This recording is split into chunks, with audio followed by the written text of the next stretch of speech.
Welcome to Sunday School, Psalm 19, 9 and 11. The fear of the Lord is clean, enduring forever. The judgments of the Lord are true and righteous altogether. Moreover, by them is thy servant warned, and in keeping of them there is great reward.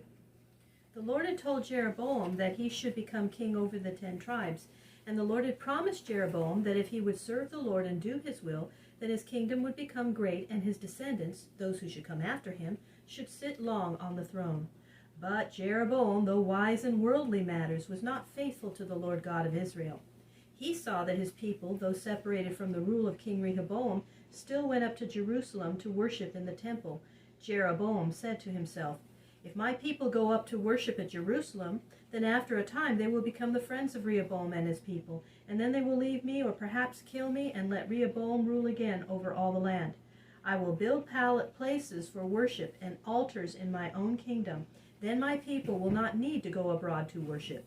Jeroboam forgot that the Lord, who had given him the kingdom, could care for him and keep him if he should be faithful to the Lord. But because he would not trust the Lord, he did that which was very evil. He chose 2 places, Bethel in the south on the road to Jerusalem, and Dan far in the north, and made these places of worship for his people. For each place he made a calf of gold and set it up, and he said to the people, "It is too far for you to go up to Jerusalem to worship. Here are gods for you at Bethel and at Dan. These are the gods which brought you out of the land of Egypt. Come and worship these gods." And as the priests of the tribe of Levi would not serve in Jeroboam's idol temples, he took men out of all the tribes, some of them common and low men, and made them his priests. And all through the land, upon hills and high places, Jeroboam caused images to be set up, to lead the people in worshiping idols. In the fall of the year there was held a feast to the Lord in Jerusalem, to which the people went from all the land. Jeroboam made a great feast at Bethel, a few weeks later than the feast at Jerusalem, in order to draw people to his idol temple at Bethel, and to keep them away from the temple of the Lord at Jerusalem. At this feast, King Jeroboam went up to the idol altar at Bethel and burnt incense, which was a sweet-smelling smoke made by burning certain gums. Thus Jeroboam led his people away from the Lord to idols, and ever after this, when his name is mentioned in the Bible, he is spoken of as Jeroboam who made Israel to sin. On a day when Jeroboam was offering incense at the altar, a man of God, a prophet, came from Judah, and he cried out against the altar, saying, "O altar, altar, thus saith the Lord, behold, in the time to come there shall rise up a man of the house of David, Josiah by name. And Josiah shall burn upon this altar the bones of the priests that have offered sacrifices to idols in this place. And this altar and this temple shall be destroyed."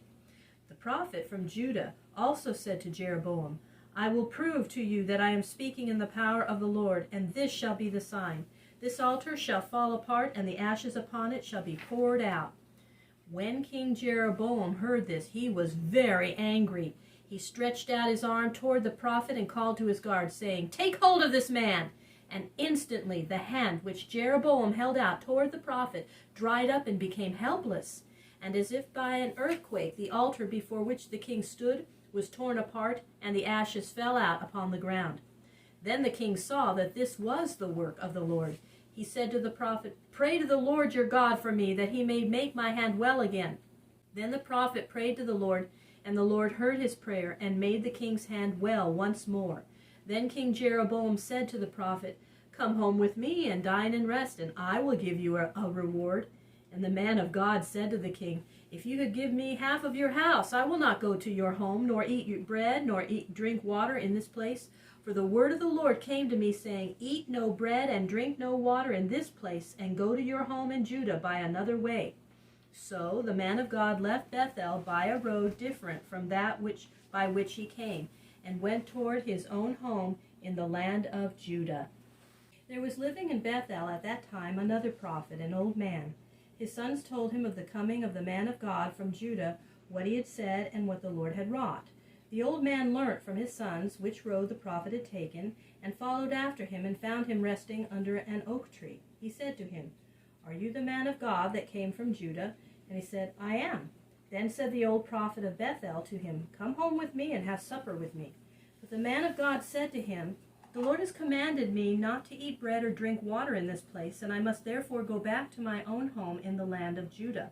Then the old man said, "I am a prophet of the Lord as you are, and an angel spoke to me from the Lord, saying, 'Bring the prophet from Judah back to your house, and let him eat and drink with you.'" Now this was not true. It was a wicked lie. Then the prophet from Judah went home with him and took a meal at his house. This also was not right, for he should have obeyed what the Lord had said to him, even though another man claimed to have heard a different message from the Lord. And even while they were sitting at table, a word came from the Lord to the old prophet who had told the lie, and he cried out to the prophet from Judah, saying, "Thus saith the Lord, because you have disobeyed my command, and have come back to this place, and have eaten bread, and drunk water here, therefore ye shall die, and your body shall not be buried in the tomb with your fathers." After dinner the prophet started again to ride upon his ass back to his own home. And on the way a lion came out and killed him. But the lion did not eat the man's body. He stood beside it, and the ass stood by it also. And this was told to the old prophet whose lies had led him to disobey the Lord.